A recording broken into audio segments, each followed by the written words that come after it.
Well, hi, welcome to Introduction to Archaeology. I know it's taken a little bit to get here, but we're finally here and we're going to look at our first week.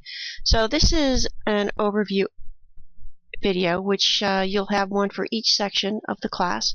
This is for prep week. We have an awful lot to do, so let's get started.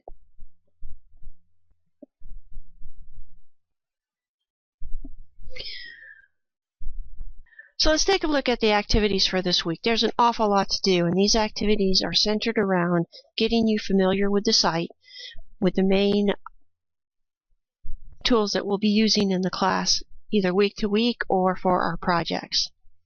First activity you have is to submit a paper. You'll be doing this several times throughout the class.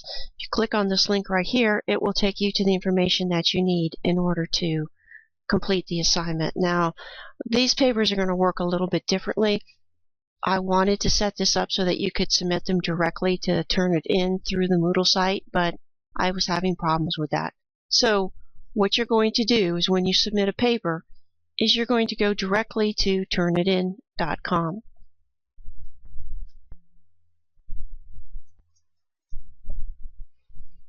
And you'll see the class area. Now there is another how-to video on how to log into Turnitin and set up your account, so you shouldn't have any trouble doing that.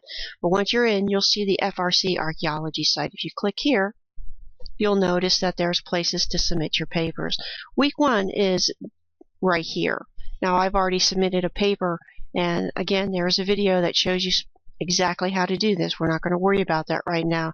But what I want to show you is the fact that after you submit your paper, it will come back with a similarity report. And this is what's important. This will allow you to view the paper that you did, take a look at any of the mistakes that you have on the paper. This is specifically for plagiarism. And make corrections to that paper, and then you can resubmit it again to turn it in and take a look at that report again. Now that report, when you generate it a second time, is going to take 24 hours before you see it. So keep that in mind. If you do this at the very last minute, at the time that the paper is due, which in this case the paper is due January 15th, you're not going to have enough time to submit that report twice. If you don't need to worry about that, then you don't need to worry about that, but I just want to let you know up front. So this is the way this goes. You go ahead and you answer the questions that I'm looking for here. You're going to write up your paper in your word processor, and then you're going to save it and you're going to turn it in to turnitin.com. Once you have done that, you are going to come back to the submit the paper area, and after you have done the assignment and you've gotten your report and you're all happy with the paper the way you want it, you're going to come here and click the Add Submission button. And you're going to scroll down to the bottom, and you're just going to copy and paste your text from your word processor into here. So for a Word document, that's Control-C to copy it, and then come here and you'll do a Control-V and paste it into the area. Click Save Changes, and you're done. Okay, that will upload your paper so that I can take a look at it and grade it. So again, if you don't know how to use Turnitin, I have several videos in the how-to video section, which shows you how to set up your account, which is right here, and also another movie right here on how to submit a paper that I did myself. Okay, so you shouldn't have any trouble with this. The next assignment you have is on plagiarism.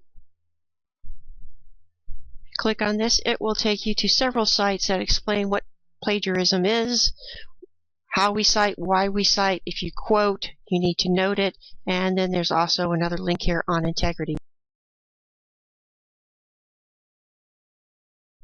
Right, now you're going to need to gather information for that because you will have an assignment associated with plagiarism, which is your chapter test.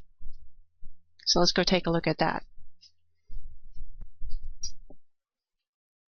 Again, when you click on that link, it gives you information about the test. Now, this is a special test because I'm going to let you play with this test as much as you want so that you get familiar using the testing option. So you have unlimited tests and you have unlimited time to take this test. Normally, your test will have 25 questions, and they'll be timed. They give you 60 minutes, which I think is more than enough time to answer the questions that you need. And you also get to take them twice. All right? You have a 1-hour wait period between taking the test again. So you can take it the first time, get an idea how well you did, what information you may need to go back and study, take a look at that information, and then come back an hour later and take the test a second time. Your highest score is the score that will be recorded. Now, to take your test, you simply click on the Attempt Quiz Now button, and all of your questions will come up. It's very simple. You just read the question, click the response that you want. I'm just going to click through here and not even read the questions, which I hope you will actually do. And then you're going to click Next. We have 11 questions, so let's click that, and then we'll click Next. Okay, now when you're finished, you can go down here to the bottom and submit and finish your test. If you want to go back and redo any of these questions, you can simply go here and click on number 10 and go, well, I think I want to change that answer to true. Next. The rest of them I'm happy with, so I'm finished, and I'm going to submit and finish my questions. And once again, submit and finish. Now this will go ahead and it will score you automatically. Now I didn't do very good. You can tell up here all the questions that I missed. These are in red. The ones that I got right are in green. You can go through here and you can take a look at what you got wrong, and then go back and see that you can find the correct answer and retake your test. When you're done reviewing your test, go down here to the bottom and click Next. I finished my review. I click right here, and again it says reattempt quiz. Now for this quiz, like I said, you can take this as many times as you want. Your standard quizzes you'll only be able to take twice.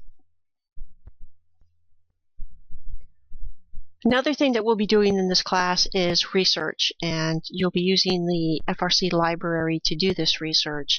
I have included a video here that shows you how to use the FRC library right here, right at the top.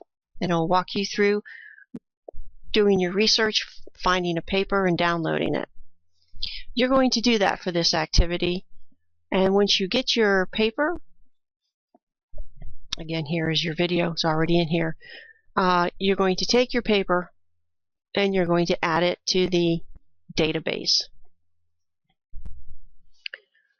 You're simply going to click on the article database right here. You're going to add an entry. You're going to type in your title document, full citation for the article, a summary of the contents that you can use the abstract for, your name, and where the site is located, but preferably a name like Poverty Point located in. You enter that information here. You can take your PDF file. You can simply take your PDF file here off your desktop and drop and drag it directly into this location here. It will upload for you.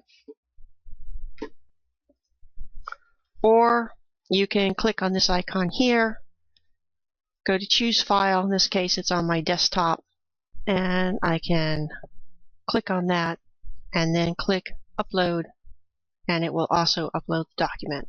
Two documents to the same place. You're not going to do that. You're just going to upload one. Choose whichever way is easiest for you to do that. And when you're done, click the Save and View button. Now you get to do some archaeology this week. You get to watch a film. This is a short 24-minute film. Go ahead and click on this link. Your link that will take you to the actual movie is right here. And then your movie should start to play. Now it's important that you check this out because you need to make sure that you can watch films. We'll be watching quite a few films in this class on pertinent information, and you need to make sure that you are able to view them. Next thing I want to do is show you the forum area. Each week you will be doing a forum discussion. This week we have 3 short items on the discussion board. Click on the link. It will take you into the project that you're doing and upload a photo. The other one is to upload a screenshot. Don't worry about this. I've included how-to videos to show you exactly how to do this. You shouldn't have any trouble. You'll find that in the how-to section. Make sure that you review that before you come and do this. And then there's also the artifact game, where you're going to pick one artifact out of the trash that you're going to describe to the class. Now, when you're ready to do this, you're going to click on this button right here that says Reply, and it's going to open up, and you're going to go ahead and either type directly into this box, or you can cut and paste your information from your word processor. Do not, and I repeat again, do not upload your files. Do not drop and drag a file into this area. Do not click on this button to drop and drag a file. We want to see what you post, and the only way easy way to do that is for you to cut and paste directly here into the posting area. Okay, and when you're done, click on the Post to Forum button and you'll be complete. There's one final thing that you need to do this week, and that is to read the class project information. There's nothing more that you need to do, but you do need to come to this area, click on each one of these sites so that you get a good idea of the projects we will be doing in this class. I want you to know right up front what is required of you. So if you decide that you look at this and you're halfway through the class and you just now started to take a look at what we'll be doing and think that it's too much work, it's better to know that now than to find out later. Okay, so take the time, look through this, and educate yourself on what this class requires. Okay, so that's your first week's activities. I know it sounds like a lot, but really when you start into it, you'll find that it'll go very fast, and there really isn't a huge amount of work there. But all of these things are important so that I know that you know how to properly use the site, how to use the features that we will be utilizing in this class. All right? So, get to work.